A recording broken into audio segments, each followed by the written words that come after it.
Bon, la saison 2024-2025 est finie et tout le monde parle déjà du Ballon d'Or 2025. Et il y a un nom qui revient tout le temps, c'est Ousmane Dembélé. Assez fou, il est favori. Oui, c'est la grosse cote, on peut dire. On a regardé un peu partout, articles, stats, vidéos, même les forums pour essayer de comprendre. Notre objectif, c'est ça, décortiquer cette ascension. Comment Dembélé, souvent critiqué avant, se retrouve propulsé favori numéro 1. Qu'est-ce qui justifie ça dans sa saison? Et qui sont les autres? Qui pourraient lui chipper le trophée? On va regarder les arguments, les points forts, les points faibles. C'est vrai que franchement, il y a un an, personne n'aurait parié là-dessus. Et aujourd'hui, il est au sommet des pronostics. Alors sa saison, phénoménale, il n'y a pas d'autre mot. Ah oui, carrément. Les chiffres sont déjà... ils parlent d'eux-mêmes. Certaines sources donnent jusqu'à 35 buts et 15 passes décisives. C'est énorme. Meilleur joueur et meilleur buteur de Ligue 1, meilleur joueur de la Ligue des Champions aussi. Ça commence à faire beaucoup. Mais c'est pas que les chiffres bruts, tu vois. C'est l'impact. Derrière ces stats, il y a une efficacité, presque clinique. On le connaissait dribbleur, un peu foufou parfois. Et là, c'est devenu un tueur devant le but. C'est ça, un finisseur. Ça change tout. Et puis, évidemment, le palmarès collectif. Le quadruplé avec Paris. Ligue des Champions, Ligue 1, Coupe de France, Trophée des Champions. C'est historique. Même la défaite en Coupe du Monde des clubs, ça reste une finale. Et le parcours avant était solide. Victoire contre le Real, contre Miami. Surtout, il a été là dans les grands moments. En Ligue des Champions, il marque contre City, il marque le but décisif à Anfield contre Liverpool. Exactement, passe décisive clé contre Aston Villa, but et passe dès contre Arsenal en demi, 2 passes décisives en finale. Il répond présent. Le triplé contre Stuttgart aussi. Il était là quand il fallait. Mais alors, comment on explique cette transformation? C'est ça la question clé, non? Il y a clairement le repositionnement tactique par Luis Enrique. Le mettre en attaquant axial, en faux neuf. Ça a tout changé. Il allait être plus mature aussi, plus régulier. Et moins de blessures. Ça, c'est pas anodin pour lui. Ah oui, c'est crucial. Lui-même a dit qu'il était plus pro dans son approche. Ça semble payer. Peut-être un petit rappel rapide sur le Ballon d'Or. Comment ça marche exactement? Juste pour poser le cadre. Oui, bonne idée. Alors, c'est France Football. Depuis 1956, ça récompense le meilleur joueur sur la saison, donc d'août à juillet. Les critères sont importants. 1. Les perfs individuels, le côté décisif. D'accord. 2. Le collectif, le palmarès. Et 3. La classe du joueur, le fair play. Et ce sont des journalistes spécialisés qui votent, un par pays des 100 premiers au classement FIFA. Ok.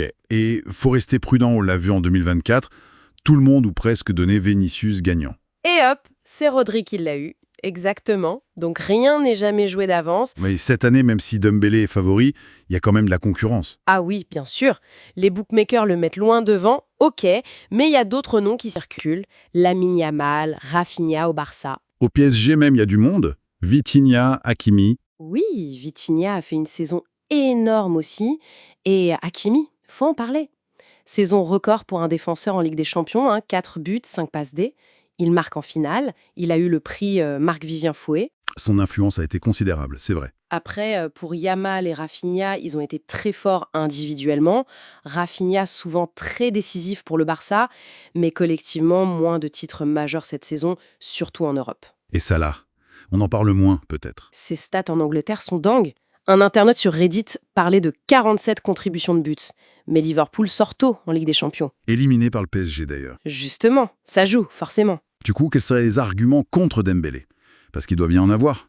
Oui, on entend parfois que le PSG était tellement fort collectivement que le succès est partagé, que Vitinha, Hakimi, Nuno Mendes aussi ont été très très bons. La force du collectif qui dilue un peu la performance individuelle. C'est un peu ça. Et puis l'argument classique, la Ligue 1. Est-ce que les stats en Ligue 1 pèsent autant que dans d'autres championnats? C'est le débat éternel.